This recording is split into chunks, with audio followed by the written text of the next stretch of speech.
So in this video I want to talk about overtaking things and the way we're going to overtake it. It causes a lot of confusion about should I signal, should I not signal, where should I position the car.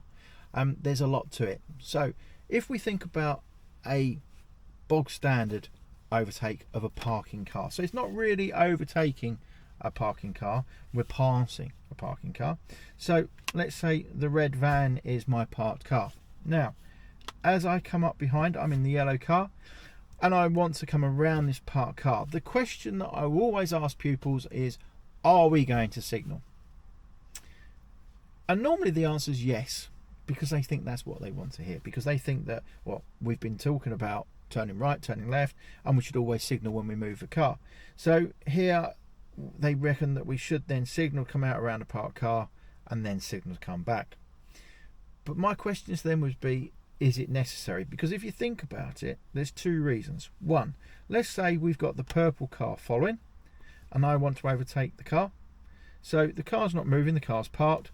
If I just do my mirrors, so interior and right mirror check, and I start to bring the car out, if I know it's clear forwards and behind, I'm going to start bringing the car out at a almost straight line, diagonal line. Yeah, this purple car is then going to see the red car, realise what I'm going to do, and follow suit. And then when I come back over to the left, interior left mirror check to bring her back over to the left. Okay, the main reason why we shouldn't be indicating is because it might lead you to a situation like this. I'm the yellow car, and if I'm in the habit of indicating come around this parked car, I'm then going to indicate to come out around like so, and I'm now giving an incorrect signal because everybody thinks I'm turning right. And not only am I giving an incorrect signal, which is a mark on the test, however, I'm also confusing everybody around me. So getting into the habit of not signalling will avoid these situations and possibly giving you an incorrect signal. However, there are times when I will signal behind a parked car. So, for example, parked car here, and I'm coming up here, and there's a car coming down here. So, on the approach to this car, I've got a few things I've got to work out. Is whether I can overtake, whether I can come around in time before this purple car comes around. In this case, I haven't, so I'm going to need to stop the car. So therefore, I'm going to come up and I'm going to take up. If I can't judge it by slowing the car down and taking a hold up position, so I'm slowing the car down enough to allow this car to come through, and then I can come through without stopping. If I realise I'm going to have to stop, I'm going to take up a layup position. My layup position is going to be key. Okay, so as I'm coming up, my layup position will be out here, just slightly to the right, so I can see all the way down the side of the car, but I'm not crossing the white line, and I'm staying well back to give myself a good view and allowing me an easy way around the car. And at this point, I will indicate.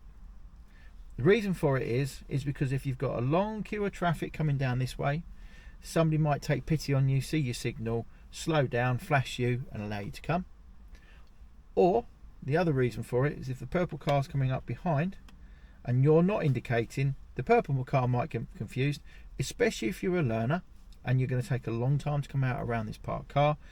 They might decide to come out quickly and try and nip around you. But if you've got an indication on, it's very obvious what you're trying to do. So for me, I would always take that position up.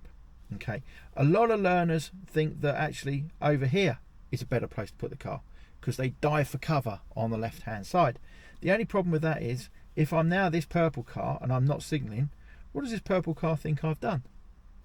I've pulled over and stopped on the left hand side, so I'm parked. I'm exactly like the red vehicle in front, so they're just going to come past. The only other issue with that is I can't see as well. Okay, so I can't see when it's clear for allowing me to come around the car, so I'd always be a little concerned. So when I come in, I'm always touched slightly to the right in my layup position so I can see down the road, make sure it's clear, wait till it's clear, and then around we go. So we've talked about coming around a stationary vehicle. However, now let's think about how we're going to do that with a moving vehicle, so we're overtaking somebody. Now let's start with the really obvious one, the ones that all learners get really tense about, and that's overtaking a cyclist. Okay, so let's think of it again. So here's my cyclist and they're coming up the road there. Okay, so I've now got to start thinking about how I overtake my cyclist. So I always teach a 3-stage process.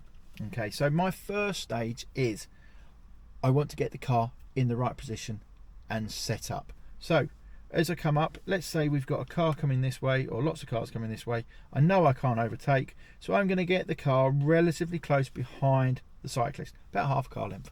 Okay, so we're just going to sit there, and then we're going to match them with speed. So that might be matching speed with the speed, but also the gear as well, so it'll be coming down to second gear. Really depends how fast they're going.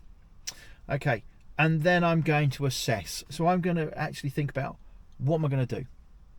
What's my decision? So I'm looking further up the road and working out, are there any oncoming cars? Is there a zebra crossing? Is there a turning? Is there a blind bend? Are there things in the middle of the road? There's all the sorts of things that I'm trying to go through, working out whether it's safe. Okay, there might be a parked car further up. Okay, and the problem with the parked car is, when this car comes through, if I try to overtake, this cyclist is going to do the same thing, and suddenly they're not going to give me enough space when I go on the other side of the road. So there's another thing I'm going to bear in mind. Okay, but let's say that the parked car isn't there and the cyclist is going down the road. Here's the car coming through. So my first stage is to pull up behind, matching speed, make sure it's in the correct gear. It needs to be in second gear, because when I do come out, I need to come out quick. Okay, so car comes through, then we've worked out there's nothing further ahead. Okay, and we know that we're going to move after this car's come through. So as the car comes through, when it gets to about here, I am now going to start doing my mirrors, interior right mirror check, being very deliberate about checking that right side for the motorbike coming down my right. And once the car comes through, I'm then going to bring the car out, giving 1.5 meters of space between me and the cyclist, if I'm doing 30 miles an hour. If I'm going faster, I'm going to give them as much room as I possibly can. So I come out. Now, you've got to imagine a box of 1.5 meters all the way around this bike. Yeah, and that is actually moving through as well at the same time. So we're going to stay outside the 1.5 meters, and then once we get past roughly 1.5 meters, check your interior mirror. If they start to appear in that mirror, then we're going to start bringing the car back over to the left hand side. So we're giving them plenty of room. We're not going to cut back in front of them really quick. The car doesn't finish at your shoulder. You've normally got another 2 meters or so of car behind you, so therefore wait until you give them plenty of room, check your mirrors, and bring the car back over to the left. It's as simple as that. Okay, so if you remember a 3-stage process when overtaking a cyclist, so first things first, getting up behind the cyclist nice and close. You don't want to be too far behind it, so if you're all the way back here, it's going to take you a long time to come out and then back again. You're going to be on the wrong side of the road for a long period of time. So come up relatively close behind them, not too close that you're worrying them, but a good 1.5 meters. Just sit behind them, make your decision. So when can I go? Once you've made that decision, then you execute it, and round you go. Okay, cyclists aren't anything to be scared of. You just need to give yourself plenty of time, plenty of space. The other thing with cyclists that you really need to be aware of is some people will not indicate to come around them. Okay, so going back to what we were saying about parked cars, some people won't do it. For me, you have to. So part of the highway code says that you should, and the reason for me is the fact that actually, if I'm sitting close up behind this cyclist and I haven't slowed down too much, okay, what you've got to remember is that this van probably can't see that cyclist. So if I don't signal and I just come out, I'm going to catch this motorist unawares, and he might start speeding up and give himself problems. Whereas if I start to signal, then it's notifying him that there is not a blockage, but an obstruction or a slow moving vehicle ahead that I need to come out around. So if I indicate, he's going to do the same, and he's aware of what's going to happen. So he's not going to go ploughing into the back of the push bike. The other thing you've got to bear in mind with overtaking a cyclist is their speed. In today's world, some cyclists aren't cyclists, shall we say. They're more electric motorcyclists, if I can say the word.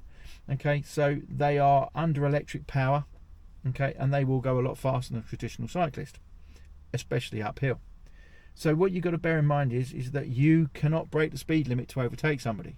So an electric cyclist is probably sometimes doing quite fast, about 20 miles an hour. So if I'm in a 20, I'm going to have a real issue to try and get past them.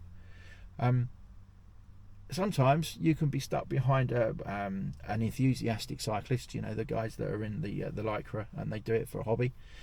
They tend to go at quite a speed as well. And when they go downhill, they're going to be doing 30 odd miles an hour, close to 30 miles an hour. So you've got to start working out, when you're sitting behind them and you're sitting there quite close, you've got to work out whether it's clear, but also what's going to happen to the cyclist if they're going downhill. They're going to speed up. So am I going to overtake them? Well, we'll wait till they speed up and we'll see what speed they do. If they're still going slow enough, then I can come past them. But if they're sitting at 27 miles an hour, it's going to take me a long time to come out on the other side of the road, not breaking the speed limit, and then coming back. And it's going to take me a long time. So actually, I would just sit behind the cyclist and wait. Okay. But there's a couple of things you need to bear in mind when overtaking a cyclist. So going back to overtaking, let's imagine this is a bus. I haven't got a bus, so we'll just have to imagine this is a big and red, so that will do. Okay, so we're coming up behind the bus. Okay, as we're approaching the bus, what do we need to do? Well, we need to be looking further ahead, because this bus has stopped at a bus stop, so we need to be looking further ahead to see where we got a gap. We also need to be looking behind us, so looking in the right mirror to see if there's a motorcyclist or a car trying to overtake us. But we should also be looking at the side of the bus to see whether people are getting on or off, and trying to judge when that bus is going to move. But this bus should now be sitting with a left indicator light on. Okay, so as I come up, I'm keeping my eye on the brake lights, I'm keeping my eye ahead and also down the side, and if he continues to wait there and he still indicates, then I'm going to indicate right, and out I come. Now I hear you say, but earlier in the video you said you don't indicate to overtake a parked car. But this isn't a parked car. Okay, this is a bus. And the bus driver is going to move off at any time. So my signal is now talking to the bus driver to tell him that I'm overtaking him. Okay, so, and then when I come past him, I'm going to make sure I give plenty of room before I check the mirrors and bring the car back. Okay, so that's how I'm going to take it if he's not. However, how do I know the car or the bus isn't going to move away? The trick is to look at his brake lights. So let's say we're coming down here and we've got a whole stream of cars coming down this way, so we have to stop. Okay, so just like getting stuck behind a parked car, I'm going to pick up my layout position, and my layout position is just slightly to the right, good distance behind him, so it allows me to look through. And then as this car comes through, I'm going to then make my way through once he's clear. However, how do I know that bus is about to pull away? Well, the first indication will be the fact that he takes his signal off. Okay, so the left indicator light will go off. And then for him to allow him to move, he needs to press his brake pedal and select the gear. So what he's going to do is his brake lights are going to flash. And that, 9 times out of 10, is a good indication that he's about to put his right signal on. In which case, I will probably just wait and let him come on his way. So I'd always watch for those signals and those brake lights and see whether they flash as they come up. Because if they do, the chances are he's going to move away, and away we go. Okay, so that's how we do a bus. What about if it's a bin lorry, for example? Well, a bin lorry poses more problems. Not only are they just pulling over and stopping intermittently and then rolling forward, so you never know quite what's going to happen. However, also you've got people working around them as well, so you've got to build that into your approach as well. So as you're coming in, you're going to be doing everything, you know, looking ahead, checking your right mirror, but you've also got to keep an eye on the guys behind, working behind, because they do sometimes forget themselves and walk out. They're in bright orange, you shouldn't miss them. However, a lot of people do. Okay, so just bear that one in mind. But again, like with the bus, he's not parked, so as I come up, I'm going to do my interior right mirror check, bring the car out, overtake him, and then make my way through. So I'm going to indicate because I'm talking again to the driver, telling him that I'm over. So that's how we overtake vehicles and cars and parked cars. Okay, bear those things in mind. When you're coming around a parked car, I wouldn't be signalling. If I get stuck behind a parked car and I've got oncoming traffic, then I wouldn't signal. If I'm overtaking a bus, or if I'm overtaking a cyclist, or overtaking a moving vehicle or a bin wagon, I'm going to indicate because I'm talking to the driver that's sitting in that driving seat. Okay, if I didn't, I could cause confusion. And if you can abide by those rules that I've highlighted in that video, you will drive a lot safer and your intention will be a lot clearer.